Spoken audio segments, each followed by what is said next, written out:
Well, that's when things got tougher for us for this type of deal, because we've been like I said, we've only had one or two partners that we've needed to rely on for, millions of dollars worth of deals that we've done. So, we were really counting on that person to do this deal originally, right? And when they were like, no, I don't want anything to do with something like this, it was a shock to us, but that's okay. That was good. We needed that. If you're an active real estate investor and you're looking to do larger deals, you're in the right place. We are going to go and take the conceptual type of stuff that you listen to from other real estate podcasts and bring it down to the tactical, the nitty gritty, the actual actionable types of things that other real estate investors that went big did to grow their own real estate empire. You're listening to the Go Big Live podcast. I'm your host, Matt Drouin. Hello, what is up? I am Matt Drouin, the host of Go Big Live Real Estate Investors podcast. I have a very special, awesomely, whatever other type of positive adjectives I can use, guest today, Mr. Marty Grizzanti, who's host of the Real Estate Power Play podcast and his very own Marty Grizzanti podcast. Partner at Duplex Capital and Upstate Homebuyers, Marty brings a wealth of experience to the table. In the real estate game since 2014, he has amassed a portfolio in excess of 100 units, while also flipping 20 to 30 houses annually. If you've ever met Marty, you know he is a constant source of energy and passion for real estate, and he is finally bringing it to the Go Big Live podcast. So you won't want to miss how Marty and his partner have honed a simple yet powerful 4 pillars method to investing, and with the secret to his continued success in. Welcome to the show, Marty. Honored to be here. Quick story. Back in the day, you had a coffee club, very, tight-knit little community that we would meet for coffee at like 7:30 in the morning at a Wegmans to talk real estate. I was like, man, I want to be like this guy. I want to be like this guy, Matt Drouin. And I'm not there yet, but I have to just say thanks for putting that together, because meeting so many great people, meeting great, I met partners through that now, people I've worked together with. And we've worked together now. So it's been a long, strange trip, but what a strange trip it's been. So let's continue partying, because it's been fun. Absolutely, man. So for those of you who probably didn't get the inside joke about my introduction to Marty, is the awesomely special, psyched out of my mind guest, is that he makes fun of other podcast hosts that do that in the intros, and I do it myself. I just can't help myself, because Marty's podcast, if you ever listen to it, he just gets like right in the conversation, no introduction, and then like gets into about 5 minutes into there. And he's like, oh, by the way, today I have this guy or girl on my podcast. So sorry I had to do that to you, Marty, but I just had to. No, I love it. All right. So it works for some people. It just doesn't work for me. That's all. So let's start, man. You were born and now you're here. What happened in between? It's a great question. I would say, I'm a local Rochester guy, and got into real estate at my sales job, at my old sales career, because, while we did very well, like, it is what it is. Some people are like, I hated my job and I needed to get out. I found real estate. That wasn't me. I had a great job. I liked what I did. We made a ton of money. But what happens in sales is you go down to zero every year. And so you constantly have to figure out a way to generate income. And so, as we were stacking of, hey, learning finance, right? You never do that. Yeah, who does that, right? You don't know finance. I didn't know finance in high school. I didn't know it in college. And like personal finance. And so, Reddit, shout out to Reddit, showed me, hey, first thing you got to do is have like a 6-month emergency, or a year's worth of savings if shit hits the fan. Okay, cool. Did that. Then it was, do you have your IRA maxed out? Okay, cool. Figured out that, got that. Your 401k, you doing that? Yep. Okay, fine. Got that, maxed that out. So now you still have leftover income. Again, very blessed. I was good at my job as a salesperson. And so the next real step after that was, well, at least through on Reddit, was real estate. They go, oh, okay, real estate. Let's do that. And, found bigger pockets, found some really good mentors like yourself on the coffee club. And you start with one single family. And here we are today with, 100 plus units, and the biggest acquisition that I'm sure we'll talk about here shortly, that has kind of steered us into the new direction that we're headed to in 2023 and beyond. Yeah, I want to talk about 2023 and beyond. But first, I want to, you'd done some industrial deals that we had kind of chatted over, which were on the larger side of things. But I want to talk about the deal, the most recently closed that, made you sweat a little bit. Because that's what we're talking about here is we want to always be constantly, pushing the envelope, because if you're not growing and being uncomfortable and growing and breaking, then you're dying. And Marty's always somebody that, is like kind of kindred spirits with me and sort of that vein. And I remember when Marty contacted me about this deal, I believe it was a 79 unit apartment deal that you just closed on with your group. Yep, that's correct. Okay. So backing up before that actual deal, like what was the seminal moment like leading up to that happening? Or was this just something like completely random? You got an opportunity that was like, okay, all right, we're going after this. Tell me about that. Yeah. So I think it's important to mention like the group itself, because we had met us four, right? Scott Sepp and my brother-in-law, who actually really showed me some of the ropes in regards to management and, self-managing properties and how that was important for your growth as a real estate investor. And obviously my, brother in arms, Matt McGuckin, who is the most important piece to me in my business, just on everything. And then Brendan Bascom, who's really the coming at it as like the, I call him like the CFO, right? He's the contrarian in everything that we do. I'm the most probably optimistic. Hey, we're going to figure it out. And he's like, let me show you some, deep scars on those optimistic ideas you have.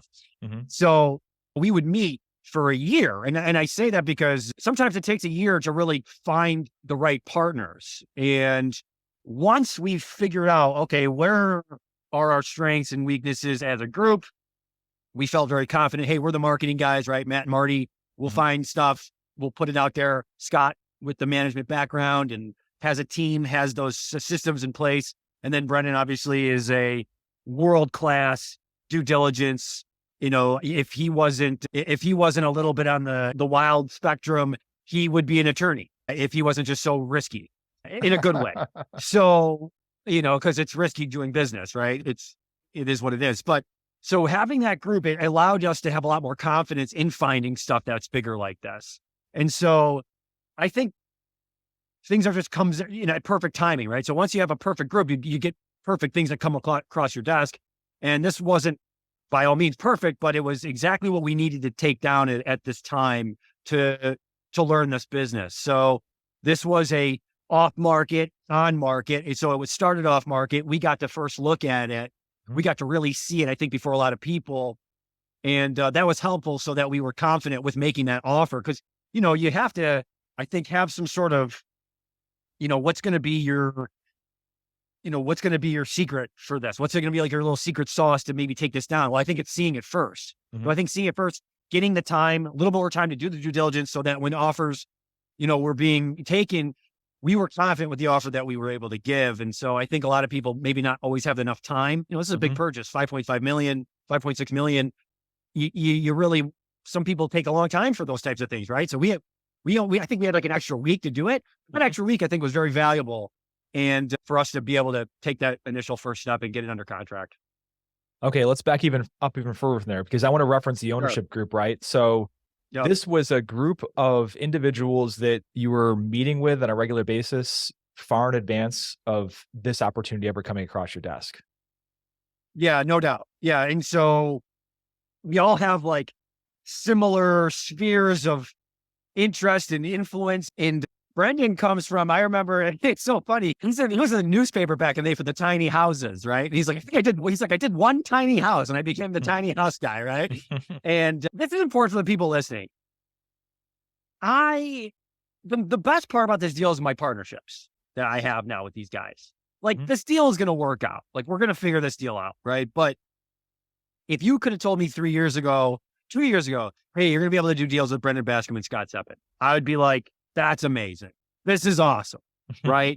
Especially a guy like Brendan, like a guy like Scott. And so those are out there. And I think it just takes time to cultivate those relationships. And another thing I think that's important with that is, you got to put yourself out there. I don't think these guys got to see a lot about me because I was able to put out podcasts, do the videos. And I think they took me more seriously as time went on because I was willing to put that stuff out there, stuff that they're not necessarily wanting to do, but they know that it's valuable, right? So that was kind of like my little, how do I speed through to get these types of relationships and these types of partnerships? Well, I think it's doing stuff that they're not going to want to do or necessarily, or do at all.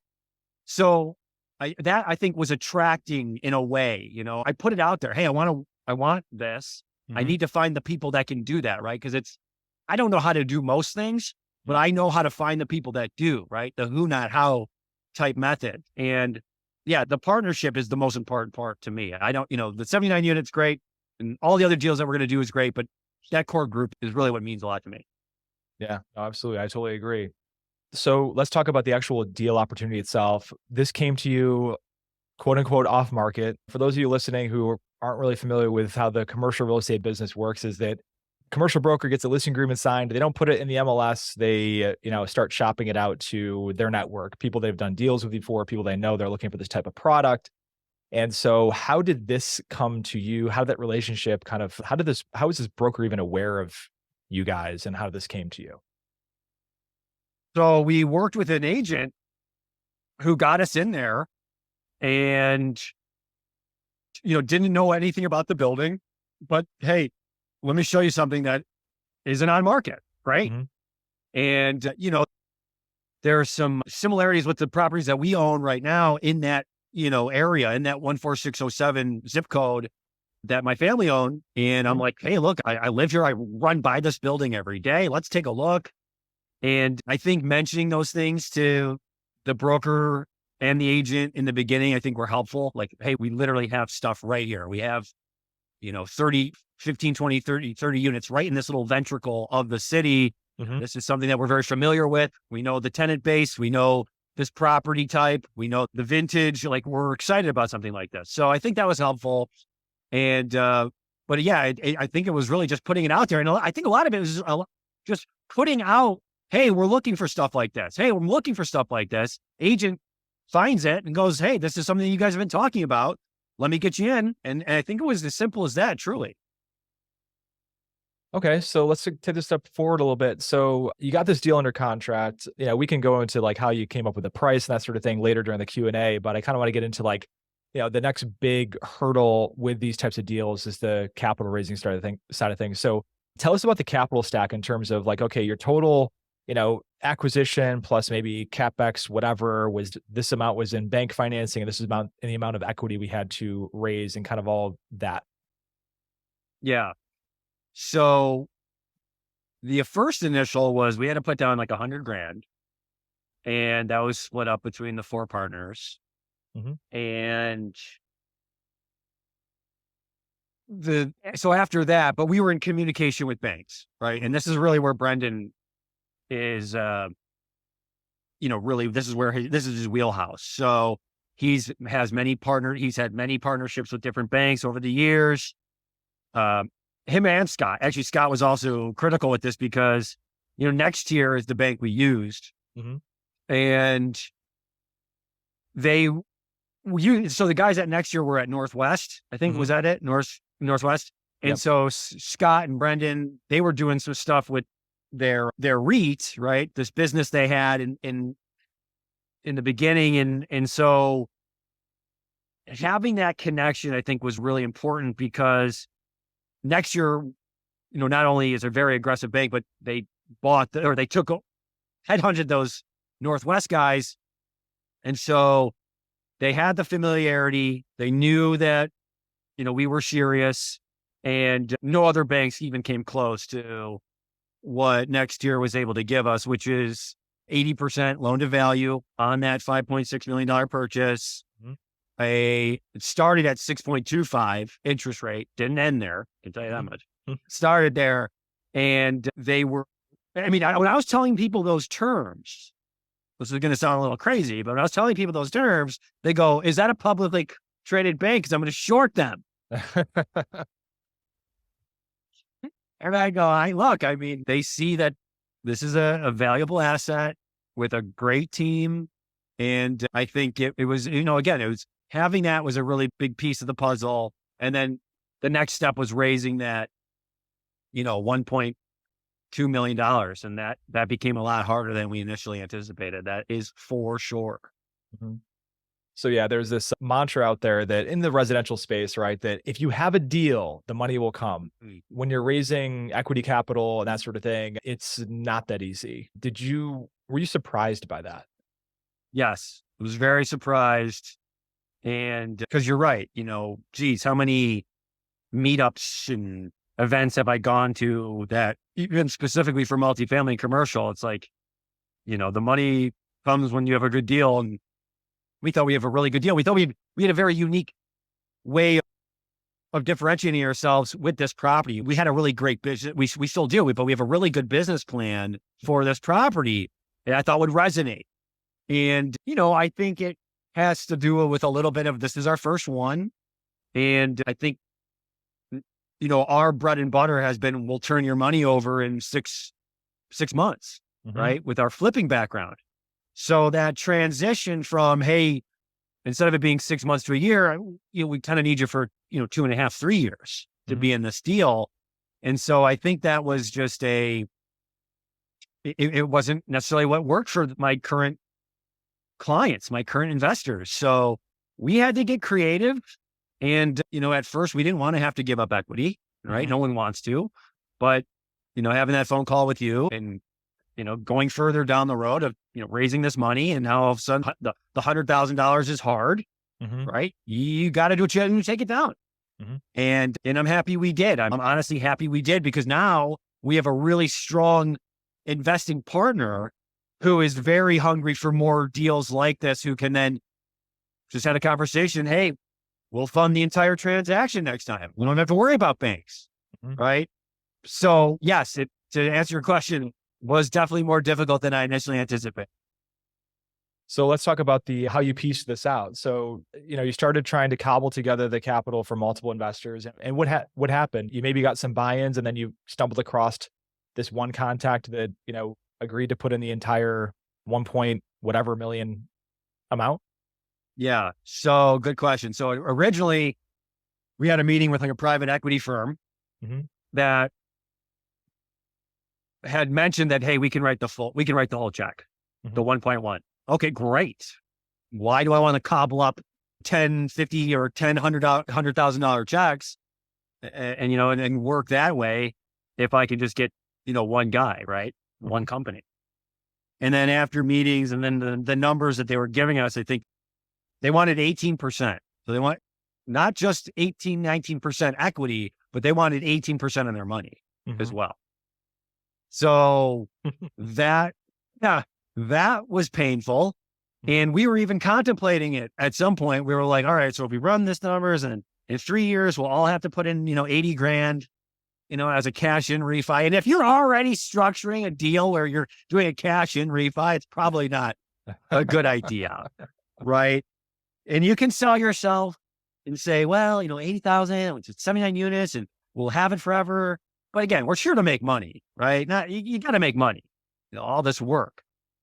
So that didn't work. And that was kind of a big blow, because we had now wasted a lot of time with this organization thinking that was going to be it. We were going to just use them.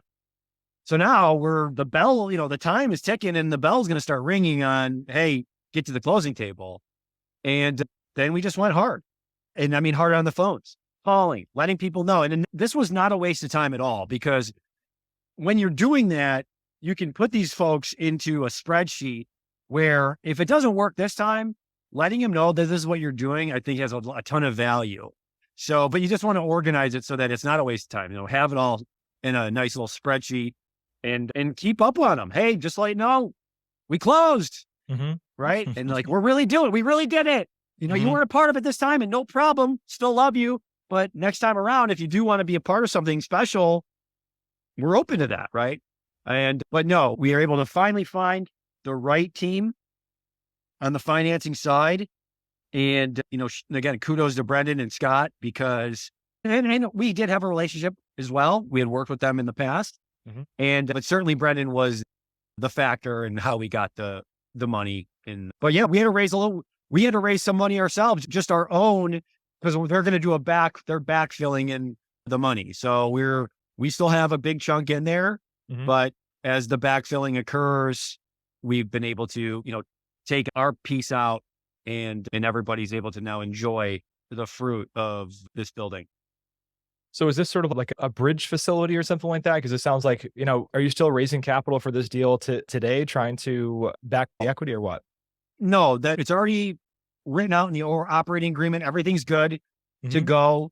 There was just a couple of refis that the two investors that we're working with needed to accomplish, but they're already transitioning and putting that money back in, and we're taking our investment back out. And they still came with a very large check at closing. We had to come up with some. I think we had to come up with like $600,000. They came with the other seven. In total. Yes. Okay.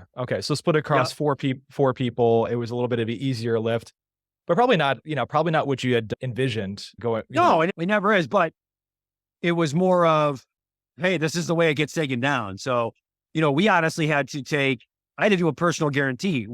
On 300,000. So I had 150 for me, 150 for Matt. And we need to personally guarantee 300,000 because, again, there's a bank involved. We can't do a second on this. So we had to PG 300,000 at 12% interest. And we're probably going to need it for 3 months. So we already got some of the backfilling taking place this week because we closed in, August. So September was the first month that we had of ownership.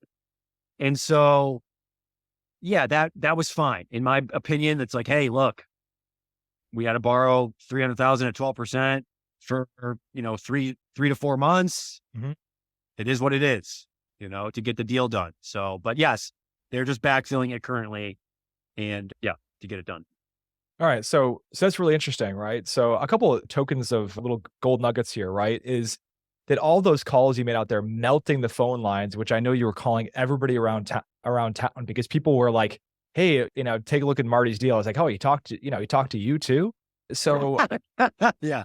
But doing that, and also my suggestion too, is that when you're raising capital, even if you have 100% of the capital raised, is keep raising. One is, and it doesn't have to be turned into actual like a bona fide financial commitment, but just telling people about the opportunity, even after you've like had even soft and hard commits on that, because when you have an actual tangible deal in place, an opportunity, you can show people your business plan on it and a team behind it. One is, if your primary pulls out at the last minute or gets hit by a bus, then you have a plan B to go to. But if things do go according to plan, all those people you had conversations with, they may not be your investors in your first deal, but they might be on the second, the third, the fourth, the fifth. Because I doubt that this is, guys are just going to ride out in the sunset. I imagine you're probably, this is the first of many deals to come. No doubt. Yeah. And like I said, I think that's exactly it. It's an important part of the journey. You have to have these conversations and you have to keep having the conversation because you're absolutely right. We've been very blessed. And also it's been a hindrance to us that for the last 5 years, we've only really used the same couple of people for our flips because it's a great partnership and you don't really need to stray out when you have a really good partnership. But when that partner doesn't necessarily like the business plan of holding money longer term, well, that's when things got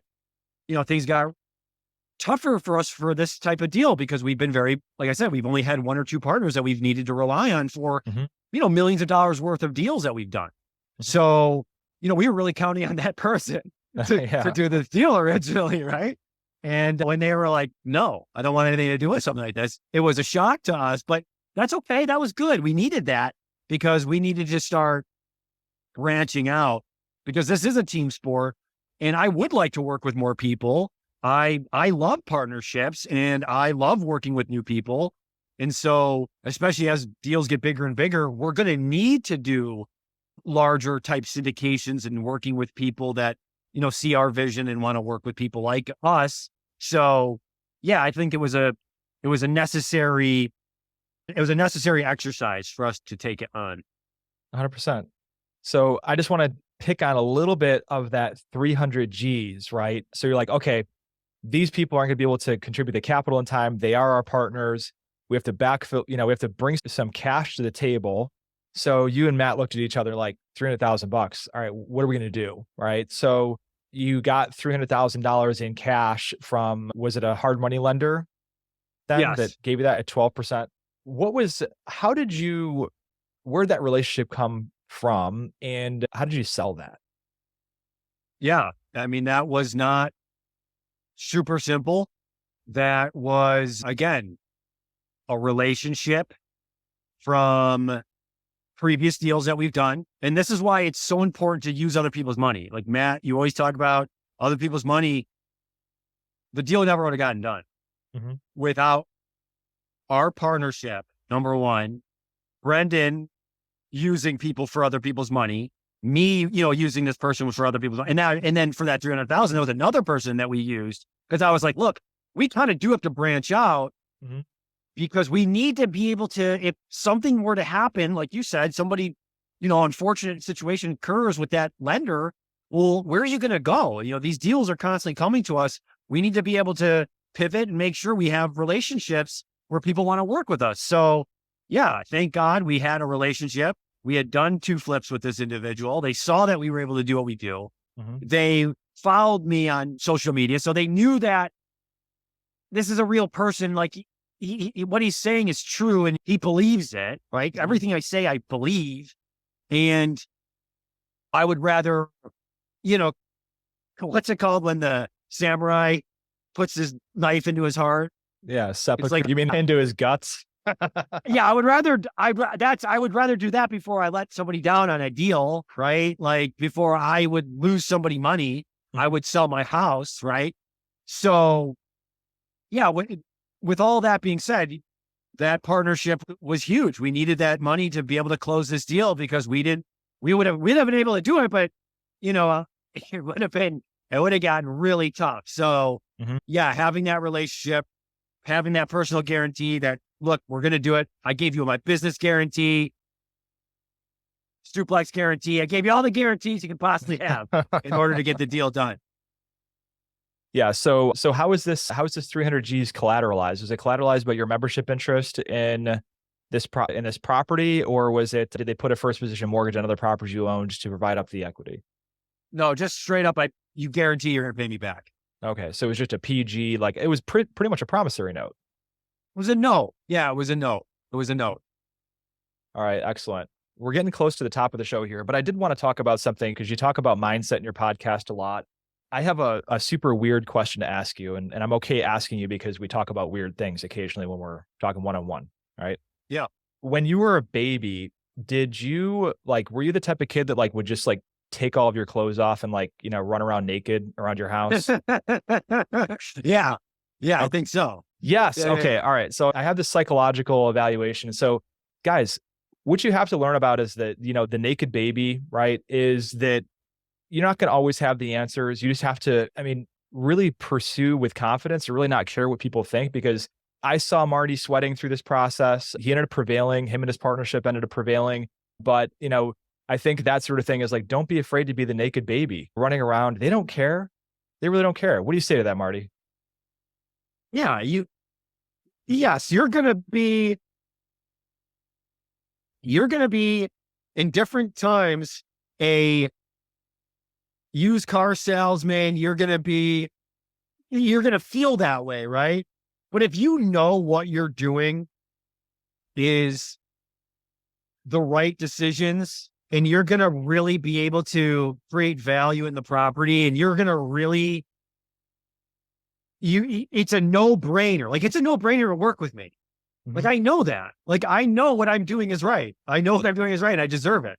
Because if someone deserves to have success or do something really well, it's somebody who's going to give back. I know if anyone's supposed to win, it's me. Right. So if you believe that, you have to have real conviction. You got to really believe what you're doing is the right thing and that you're going to help your investors create value by giving you the funds to do a deal, and that you're going to create the value in the property. You're going to be you're going to be a great GP. Then there's nothing to worry about, right? If anyone's supposed to sell somebody, it is me, because I'm going to do it the right way. There's so many people out there that are trying to raise money that it's for shit. And I'm really doing something that's great because I have a great partnership with my team. I know that Brendan's numbers are right. I know that Scott's management style is right. I know that the way we find deals is right. So that's how I know if someone's going to work. If someone's going to give money to somebody, they should give it to me. Well, folks, if you're listening into the recorded version, we're going to go into live Q&A with a pretty big, live studio virtual audience that we have in here. So I know they've been patiently waiting, but if you're listening to this right now and you want to get in the live Q&A with absolute real estate beasts like Marty Grizzanti, Matt Faircloth, Ashley Kerr, Gina Barbaro, Reed Goosens, Brian Burke, I mean, you got to get in our live Facebook group, Go Big Live Real Estate Investors group, to get on live Q&A and have access to our special guests. So thanks again for being on the show again, Marty. You bet. Great time. Thanks for having me.